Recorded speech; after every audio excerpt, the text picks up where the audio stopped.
Today I'm here with Lauren, who is a Rutgers School of Communication and Information alumni and a current marketing professional for the NFL. Lauren, how are you doing today? I'm good. How are you? I'm doing fantastic. So, can you just tell me a little bit about your current role and what the day-to-day operations look like working for the NFL? So, I'm a manager of one-to-one marketing channels at the NFL. My day-to-day primarily consists of a lot of email marketing. We also do SMS. We do push notifications. So anything that's kind of fan-facing, we handle that. I work a lot on the product side of the business. So any of our NFL-related products like NFL Plus, Extra Points credit card, NFL Sunday Ticket, NFL Fantasy, NFL Shop, that sort of stuff. I tend to handle the communications around those products. And so, were you always sort of a sports fan and knew you were gonna go pursue a career in sports, or is that something that just happened? Nope, it just kind of happened. That's awesome. So can you tell me a little bit about, I'd say, your career journey from your academic career and how that prepared you for your role? So while I was at Rutgers, I did an internship with an app developing company over in Linden, New Jersey. And that kind of gave me some great, like, on the ground experience of what it's like to work at a startup. You got to be very gritty, you got to be very resourceful, and you have to be very much a self starter. So I think that kind of set me up foundationally for the rest of my career. Coming out of college, I ended up getting a full time job at a trade show company. So we put on the trade shows, meaning I would help market towards exhibitors, getting them to buy booth space or get attendees to attend the show. So kind of multifaceted marketing in that respect, which was really awesome experience. It gave me the ability to understand email marketing, social media marketing, partner, like barter contracts, educational sessions on site at events. So I kind of got really lucky in that I got a great 360 view of marketing in that first full time job. But from there, I kind of just networked and I ended up at NBC Sports, which ultimately led me to the NFL. And that's where I am today.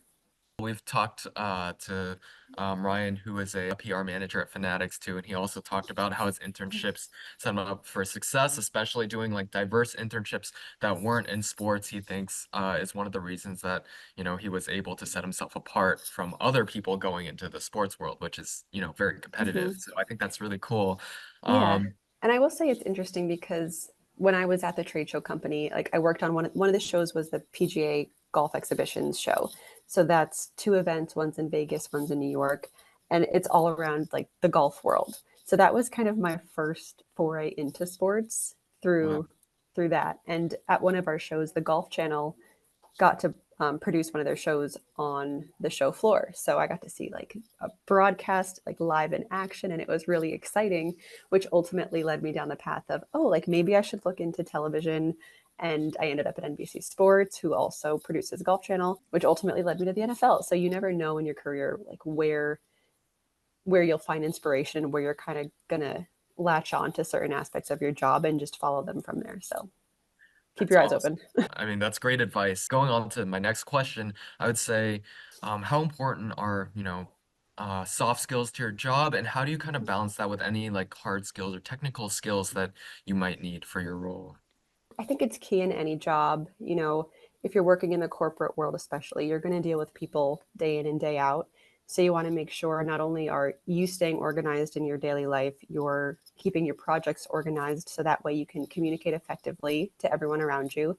Um, Being a comm major, like you learn like the 101s of communication, but actually putting it in action is something completely different.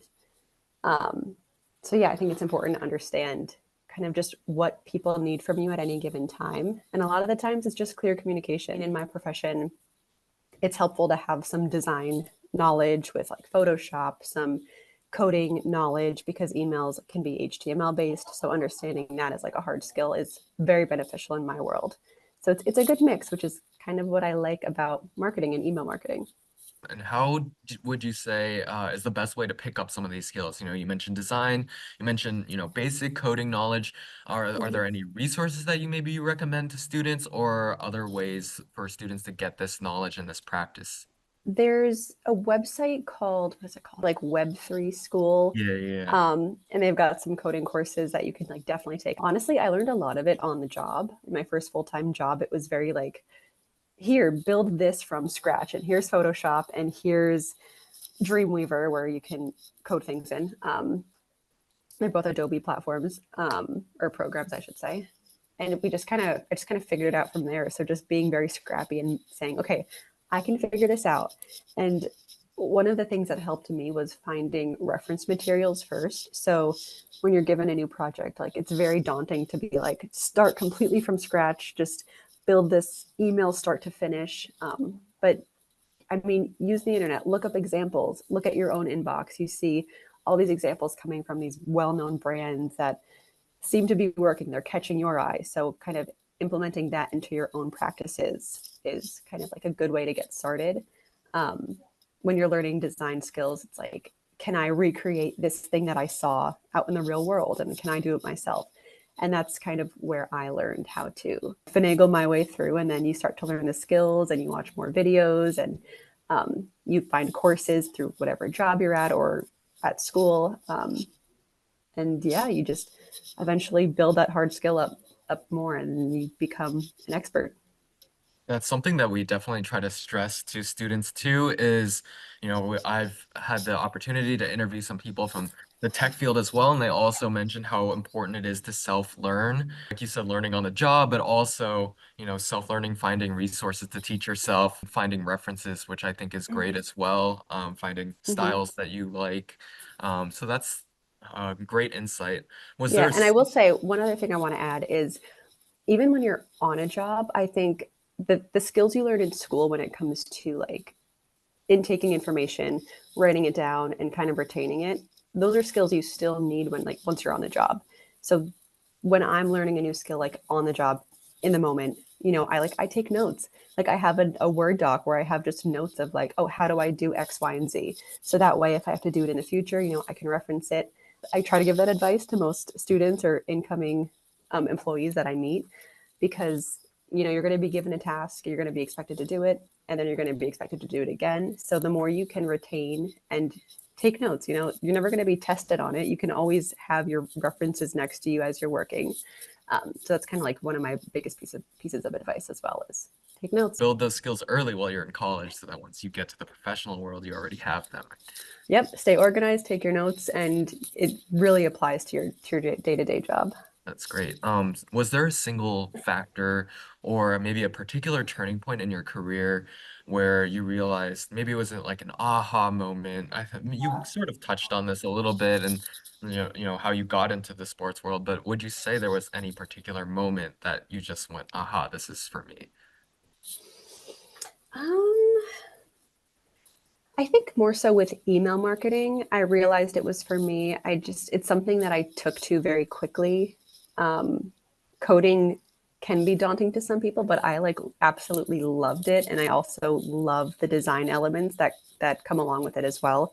So it's not just like code all day long. And to be honest, I don't really code that much right now in this current role, but it is design heavy. So I just realized I love the combination of data and like logistic intricacies mixed with creativity and marketing and just like things that are flashy and exciting and grab your attention. And that's kind of where email marketing sits perfectly, is like in those two worlds of data and creative. What was the biggest obstacle that you encountered in your career, and then how were you able to overcome that? I would have to say it's more of like a soft skill and like an interpersonal thing, but I'm naturally very introverted and very like I will take this and do it on my own and then give you finished product. And something I had to learn along the way was that your managers and your directors, they want updates along the way. They don't want to just like give you a project and then get the end product. Like they want to see the steps along the way. They want to know how you're doing, if you need help. And they don't want you to do it alone. So that's something I had to kind of learn as I went, because I'm very much like an independent person. So learning how to be more communicative in that respect, and just constantly tell my manager like what's up, what's going on, like here's where I'm at, here's where I'm struggling, do you have advice? So like learning that skill along the way Your team is typically there to help you. If they're not, you might be in the wrong work environment and you might need to reevaluate what's a priority in your life, in your working life. So yeah, I would say that was my biggest challenge, understanding kind of like the corporate structure and how things work interpersonally in an organization and just stepping up to that expectation. Definitely. For me, I think that advice is really strong because I'm an introvert as well. I'm someone who's independent and I'm not the Mhm. type of person that naturally reaches out to people. And it's something that I've kind of had to learn. I think especially, with COVID hitting and classes being moved online for me personally too, it's been an adjustment going back to class and, doing presentations again and working in groups again. It's especially relevant today, the importance of working in groups and building up those soft skills.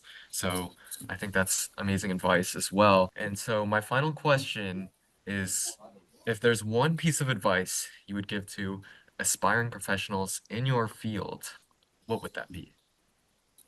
Ooh, good question. Aspiring email marketing professionals, I would say you don't have to have like a super in-depth understanding, but a good, at least shallow understanding of everything involved in the field. I'd say shallow understanding of everything, deep understanding of a few things. So if it is like design, like you're really skilled at design, but you know a little bit about audience segmentation and you know a bit about like the laws surrounding marketing. You want to know definitely a little bit of everything, but it definitely helps you stand out when you can deep dive into specific aspects of it. If you're really good at data analysis or campaign planning, life cycle, so understanding, the journey a customer is going to go on as they're subscribed to your platform. So that's probably my key piece of advice. It's helpful to be knowledgeable, to retain the information, to be able to present it at any time, but being able to be a resource for others will definitely help you succeed in your career. Being like the go-to person, when someone has a question, you know the answer or you know where to find the answer.